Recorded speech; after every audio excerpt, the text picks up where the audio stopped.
Doctor Baba Saheb Ambedkar open university.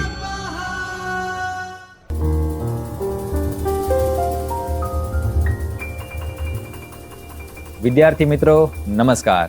Doctor Baba Saheb Ambedkar open યુનિવર્સિટીના ચૈતન્ય studio પરથી હું છું ડૉક્ટર રજની પરમાર. મિત્રો, આપણે MGT 102 નામનું પેપર ભણી રહ્યા છીએ. જે વિદ્યાર્થીઓ મુખ્ય વિષય ગુજરાતી સાથે MA કરે છે BAOUમાં, તેઓ આ પેપરને ભણે છે. આ સાથે નેટ જીસેટ જેવી પરીક્ષા આપવા માંગતા હોય તેવા વિદ્યાર્થીઓને ભાષા વિજ્ઞાનની તૈયારી કરવાની હોય છે, તેમને પણ આ વિડીયોની સામગ્રી કામ લાગશે. આ પેપરનું શીર્ષક છે ગુજરાતી ભાષા, પરિચય અને અભ્યાસ. આપણે અગાઉના વિડીયોમાં ગુજરાતી ભાષા શું છે એ સમજ્યા છીએ. તેના ક્ષેત્રે કેટલાક વિદ્વાનોએ કામ કરેલું છે. તેમાં કોણે કેવું કામ કર્યું છે તેના ગ્રંથોની નોંધ લીધી છે. વળી તમે કોશ વિજ્ઞાનનો બરાબર પરિચય મેળવી ચૂક્યા છો. અને હવે આપણે વિગતવાર ગુજરાતી ભાષા છે તેને સમજવા જઈ રહ્યા છીએ. અને એમાં આપણે અલગ અલગ બ્લોકથી સમજીએ છીએ. એટલે આખા પેપરને 9 વિભાગો છે, તેમાં આપણે 6થા વિભાગમાં છીએ. 5મા વિભાગની અંદર તમે ગુજરાતી ધ્વનિ વ્યવસ્થાને બરાબર સમજી ચૂક્યા છો. અને હવે 6થા બ્લોકમાં છીએ અને ત્યારે આપણે હવે રૂપતંત્રની ચર્ચા કરી રહ્યા છીએ કે ગુજરાતી ભાષા છે તેની રૂપ વ્યવસ્થા કેવી છે. તે આ 6થો બ્લોક છે એ પણ ઘણા બધા એકમમાં વિભાજિત છે પાછો. તો એ એકમને લઈને આપણે ભણી રહ્યા છીએ. એમાં પહેલો એકમ છે ગુજરાતીના રૂપતંત્ર છે, એને સમજાવે છે કે રૂપ શું કહેવાય અને એ કેવી રીતે કામ કરે છે. તેને લઈને પણ આપણે કેટલાક વિડીયો લઈ લીધા છે અને એમાં પણ તમે એ અત્યાર સુધીમાં સમજી ચૂક્યા છો કે રૂપ કોને કહેવાય, રૂપ ઘટક કોને કહેવાય, ઉપરૂપ કોને કહેવાય અને એ રૂપ છે એને તારવવા કઈ રીતે. તો એટલું તમે સમજ્યા છો બરાબર. અને તારવણીની જે વાતો છે એમાં કેટલાક સિદ્ધાંતો છે, એના 2 સિદ્ધાંતો તમે બરાબર સમજો છો. હવે પછી તેના આગળના સિદ્ધાંતો પાસે આપણે જવાનું છે. ફરી એકવાર થોડુંક તમને સમજાવી આપું કે રૂપ એ ધ્વનિઓનું એક એવું જૂથ છે કે આપણને સંભળાય છે. કોઈ બોલે છે ત્યારે સંભળાય છે પરંતુ સમજાતું નથી. જ્યારે એ સમજાવવા લાગે એટલે કે અર્થવાળું બની જાય ત્યારે આપણે તેને રૂપ ઘટક કહીએ છીએ. અને આપણે એના લક્ષણોમાં બરાબર સમજી ચૂક્યા છીએ કે ભાષાનો નાનામાં નાનો અર્થવાન ઘટક છે અને એ પોતાની ચોક્કસ ધ્વનિની શ્રેણી ધરાવે છે, જેને આપણે રૂપ ઘટક કહીએ છીએ. પરંતુ આ રૂપ ઘટકમાં એ ઘણીવાર એવું બનતું હોય છે કે કોઈ એક મુખ્ય રૂપ હોય છે અને તેના સ્થાને કેટલાક ઉપરૂપો પણ આવી શકતા હોય છે. ત્યારે એ જે એના સ્થાને બીજા કેટલાક ક્યારેક વપરાતા જે રૂપો હોય તેને આપણે ઉપરૂપ કહીએ છીએ. હવે એ રૂપ ઘટક ખરેખર કેવો કોને, એને લઈને કેટલાક સિદ્ધાંતો આપણને ભાષા વિજ્ઞાની નાયડાએ આપ્યા છે. તેને લઈને આપણે કેટલાક 2 સિદ્ધાંતો છે તેની ચર્ચા અગાઉના વિડીયોમાં કરી ચૂક્યા છીએ અને આપણને બરાબર સમજાયું છે. એ બે આપણા સિદ્ધાંતો હતા તેમાં કે લખવામાં સમાન હોય અને અર્થ પણ સમાન હોય તેને એક રૂપ ઘટક કહેવાનું. ઘણીવાર એવું બને કે અર્થ એક જેવો હોય એટલે કે એક જ સરખો આપતો હોય, પરંતુ લખો ત્યારે એના ધ્વનિઓની શ્રેણી બદલાઈ જતી હોય. સદગુરુ અને એવું આપણે સન્મતિને એવા ઉદાહરણ લીધા હતા. તો એને શું કરવું? તો એવું થતું હોય તેમ છતાં એને આપણે ધ્વનિઓના નિયમથી સમજાવી શકીએ કે આમ કેમ થયું છે, તો પણ એને એક જ રૂપ કહેવું. આવા 2 નિયમને આપણે બરાબર સમજી ચૂક્યા છીએ. કદાચ હજી એ નિયમ સુધી નથી પહોંચી શક્યા તો આના પૂર્વે જે મુકાયો હોય એ વિડીયોને તેના ક્રમમાં આપે સૌએ જોઈ લેવાના. હવે આપણે આગળના જે સિદ્ધાંતો છે તેને બરાબર સમજવાના છે. એટલે તમારી સામે આ જે 3જો સિદ્ધાંત આવ્યો છે એને બરાબર સમજશો અને એમાં જે લાઈન આપી છે એને બરાબર સમજો કે જો સમાન અર્થ ધરાવતા રૂપો જુદા ધ્વનિગત આકાર ધરાવતા હોય અને તે જુદાપણાને આપણે અગાઉ જોયા તેવા કોઈ ધ્વનિગત નિયમોથી સમજાવી શકીએ તેમ ન હોય, પરંતુ જો એ એકબીજાની સાથે પૂરક સંબંધ ધરાવતા હોય તો પાછા તે એક જ રૂપ ઘટક છે એવું સમજવાનું છે. એના રૂપ ઘટક અલગ નથી. અહીં અગાઉ જોયા એટલે શું? એટલે અગાઉ એટલે આપણે અગાઉના જે બીજો સિદ્ધાંત જોઈ ગયા હતા એમાં એવું કહ્યું હતું કે એ લેખનમાં જુદા હોય, અર્થ એક જ હોય, પણ લેખનમાં જુદા કેમ છે એને સંધિના નિયમોથી આપણે સમજાવી શકતા હતા. તો એને એવું કહેવાનું અહીંયા શું વાત છે કે તમે એને ધ્વનિગત નિયમથી સમજાવી નથી શકતા, પરંતુ પરસ્પર એકબીજાના પૂરક હોવા જોઈએ. એટલે એક જ જેવું કામ કરો છો. આ નથી મૂકતા પરંતુ એના સ્થાને આને મૂકો છો તો આ જે અર્થ આપતું તો એવો જ અર્થ સામેવાળા આપવા જોઈએ. જો આવું થતું હોય તો એ એક જ રૂપ ઘટક છે, એને આપણે 2 રૂપ ઘટક છે એવું કહેવાનું નથી. વળી પાછું એક ઉદાહરણ આપણે સમજવું પડે તો જ ખબર પડે કે કહેવા શું માગે છે.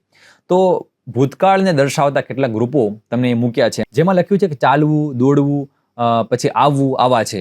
તો એમાં કેટલાક ધાતુના રૂપ છે તમને દેખાશે અને કેવી રીતે લાગે છે. અહીંયા જે દોડ લખ્યું છે, પછી ચાલ છે, લે છે, નાસમાં, નાસવુંમાં નાસ, આ બધા ધાતુના રૂપ છે બરાબર. તો એની પાછળ કેટલાક પ્રત્યય ઉમેરાયા છે બરાબર. દોડવું કે આવવું આવા ધાતુની સાથે ય એવો અને પદ સમાજનો પાછળ પ્રત્યય લાગ્યો છે, એમ કરીને દોડ્યો શબ્દ બની જાય છે આપણી સામે, એવો એક રૂપ બને છે. પછી લેવું, દેવું અને પીવું આવા ધાતુઓ છે તેની સાથે ધ લાગે છે, ધ, અને એની સાથે આપણને લીધું, દીધું, પીધું આવા રૂપો મળે છે. વળી પાછું નાસવું, પેસવું, બેસવું આવું જે ધાતુનું રૂપ છે તો એમાં નાસ, પેસ અને બેસ આવું છે, તેની પાછળ ઠ લાગે, અને નાઠો, પેઠો, બેઠો આવા કેટલાક રૂપો આપણને મળે. તો આ પ્રમાણે આવા રૂપો મળે. હવે તમે બરાબર સમજશો તો અર્થ તો એક જ થાય છે કે બધા ભૂતકાળ જ બતાવે. જો ચાલ્યો, દોડ્યો, લીધું, દીધું, નાઠો, પેઠો, તો આ બધામાં ધાતુના આગળ રૂપો ભલે બદલે, પરંતુ પાછળ જ્યારે ભૂતકાળને દર્શાવો છે ત્યારે ક્યાંક ય લાગ્યો, ક્યાંક ધ લાગ્યો અને ક્યાંક ઠ લાગ્યો, પણ અર્થ એ જ આપે છે કે આ ક્રિયા પૂર્ણ થઈ. ચાલ્યો એટલે ચાલવાનું પૂરું થયું, લીધું એટલે લેવાનું કાર્ય પૂર્ણ થયું, પીધું એટલે પીવાનું કાર્ય પૂર્ણ થયું, નાઠોનો અર્થ થાય કે એ નાસી ચૂક્યો છે, હવે નથી, પેઠોનો અર્થ આવ્યો એવો અર્થ થાય પણ એ પેસવાની ક્રિયા પૂર્ણ થઈ ગઈ છે. વાત મૂળ એમ છે કે યથી, ધથી અને ઠથી તમને અર્થ એક જ દેખાય છે. આપણી વ્યાખ્યાને ફરીવાર બરાબર સમજવાની છે કે એનો ધ્વનિગત આકાર જુદો હોય, બરાબર, પણ અર્થ એક જ ધરાવે છે. તો જો યનો જે અર્થ છે એ ધ આપે છે, ભૂતકાળ, ધનો અર્થ છે એ ઠ આપે છે, ભૂતકાળ, બરાબર. એને તમે સીધા ધ્વનિગત નિયમોથી એને સમજાવી ન શકો, આના કારણે બીજા હોઈ શકે, બરાબર, પણ પરસ્પર એકબીજાના પૂરક સંબંધ ધરાવતા હોય. એટલે શું? તો કે યનું કામ ધ કરી આપે અને ધનું કામ ઠ કરી આપે. તો જો આવું થઈ શકતું હોય તો આને શું કરવાનું? તો કે એક જ રૂપ ગણવાના છે અને અલગ રૂપ કહેવાના નથી. આનું કારણ હોય પાછું, આવું કેમ થયું? તો આનું કારણ છે ઐતિહાસિક છે, ભાષા વિકાસ છે. સંસ્કૃતમાંથી જ્યારે આપણી ગુજરાતી છે એ ભાષા છે એની વિકાસની આપણે પ્રક્રિયાને બરાબર જોવા જઈએ તો એમાં કેટલાક વચ્ચે ધ્વનિ પરિવર્તન થયા, ખાસ કરીને ઉચ્ચારણના. તો એના કારણે આ બધા રૂપો વિકસ્યા છે. આમ મૂળ સંસ્કૃત શબ્દ પ્રવિષ્ટતિ આવો શબ્દ હોય, પ્રવિષ્ટતિ આવો શબ્દ હોય, અને કાળાક્રમે બદલાઈને પેઠો આવો શબ્દ થઈ જાય, બરાબર. તો એના કારણે આ બધું થશે, બરાબર. વાસ્તવમાં તમારે સમજવાનું છે કે અહીં એક રૂપના પ્રવેશ પર ચોક્કસ નિયમન છે, જો બરાબર. અને આ રૂપો છે પરસ્પર કેવા છે? એકબીજાના પૂરક સંબંધ ધરાવે છે, ચોક્કસ નિયમો છે, વળી પાછા પૂરક સંબંધ ધરાવે છે. તો આપણે એક રૂપની જગ્યાએ બીજું રૂપ ભલે આપણે વાપરી શકતા નથી, આપણે ઈચ્છીએ તે રીતે વાપરી શકતા નથી, પરંતુ ગુજરાતીમાં પૂર્ણાવસ્થા એટલે કે ભૂતકાળને દર્શાવવા માટે આપણે ય રૂપ જે કામ કરે છે, જે સૌથી પ્રચલિત રૂપ છે, જેને આપણે જેને મૂળ રૂપ ઘટક કહ્યું છે, અને આ ધ ને ઠ ને અગાઉ આપણે જ્યારે ઉપરૂપ કહી ચૂક્યા છીએ એ પ્રમાણે બરાબર યાદ કરો તો આપણને ખબર પડે કે આ ધ અને ઠ છે એના કેવા થયા? ઉપરૂપો થયા. પરંતુ એ રૂપ ઘટક કઈ રીતે છે એને સમજવાનો છે. તો આ બધા અલગ અલગ નહીં ગણાય. કેટલા ગણાશે? તો રૂપ ઘટકની યાદીમાં એક જ ગણાશે, પણ કઈ રીતે? તો કે ય છે તે મુખ્ય રૂપ ઘટક અને ધ અને ઠ છે તે ઉપરૂપ ગણાશે. તો કેવી રીતે તારવવાના સિદ્ધાંતમાં આ ત્રીજો સિદ્ધાંત આ પ્રમાણે કામ કરે છે. હવે એને આ તમે જે સ્લાઇડ છે એને સમજશો એટલે જે મેં વાત કરી છે તેની સાથે જ જોડાયેલી છે.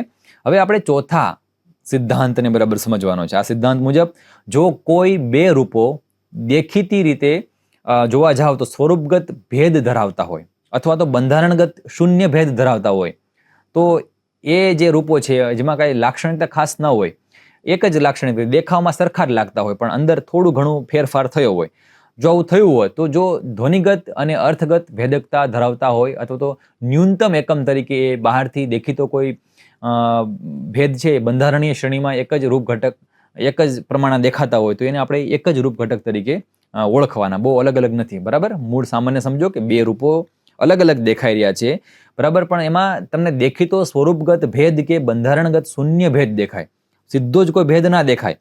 પહેલામાં સીધા ભેદ અગાઉ જોતા હતા આપણે, અલગ થતા હતા કે અલગ પડતા હતા, પરંતુ આમાં સીધો ભેદ નથી. તમે એને કેવી રીતે બતાવો? જેમ કે ઉદાહરણમાં અંગ્રેજી શબ્દ લઈને સમજવાનું છે અહીંયા કે ફૂટ લખ્યું છે અને પછી ફીટ લખ્યું છે, તો એમાં તમને કઈ બીજો કોઈ ભેદ નહીં દેખાય. એમાં તમને જ્યાં ડબલ ઓ છે ત્યાં ડબલ ઈ દેખાય છે, પરંતુ એમાં અર્થ છે એ બદલાશે. જો પાછો એક વચનનું શું થઈ જશે?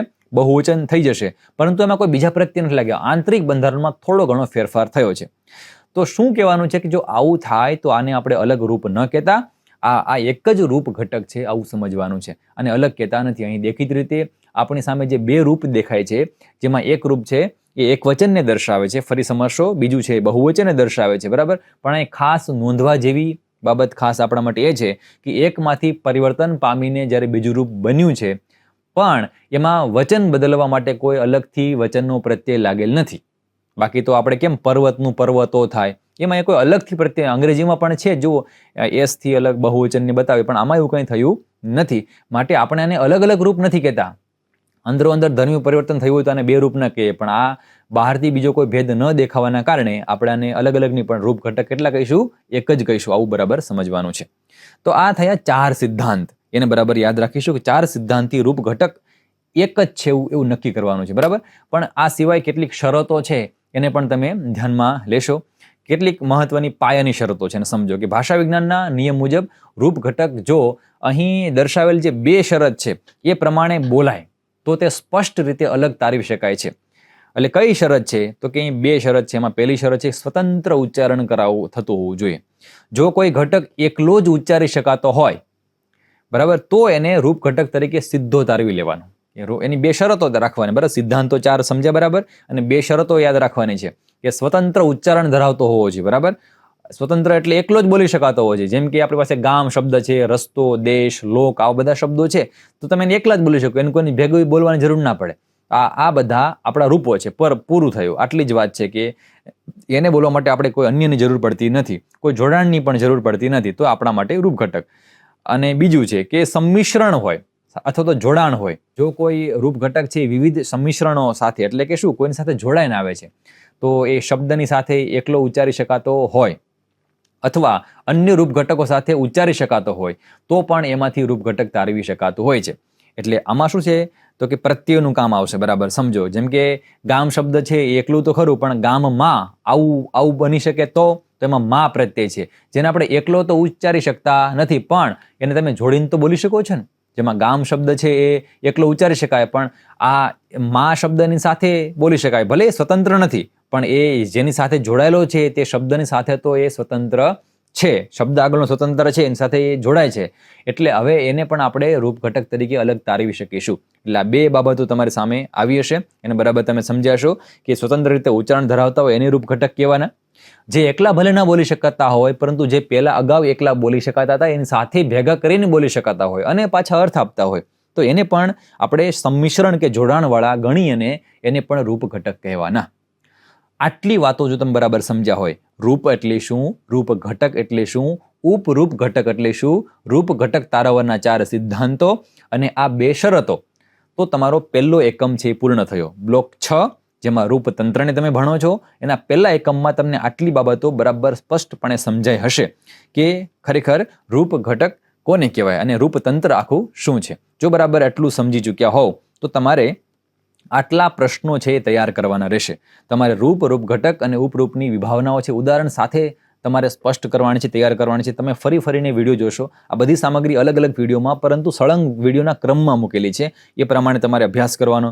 રૂપ અને રૂપ ઘટકનો ભેદ છે તમે બરાબર તારવી શકતા હોવા જોઈએ. તમને ટૂંક નોંધમાં પણ આવો પ્રશ્ન પૂછી શકે અને વિસ્તૃતમાં પણ પૂછી શકે. જે રીતે પૂછે એ પ્રમાણે તમારું કન્ટેન્ટ છે એ લખવાનું છે. રૂપ ઘટકની તારવણીના સિદ્ધાંત છે એ ઉદાહરણ સાથે તમારે સમજાવવાના. 4 સિદ્ધાંતોની ચર્ચા આપણે બરાબર કરી છે.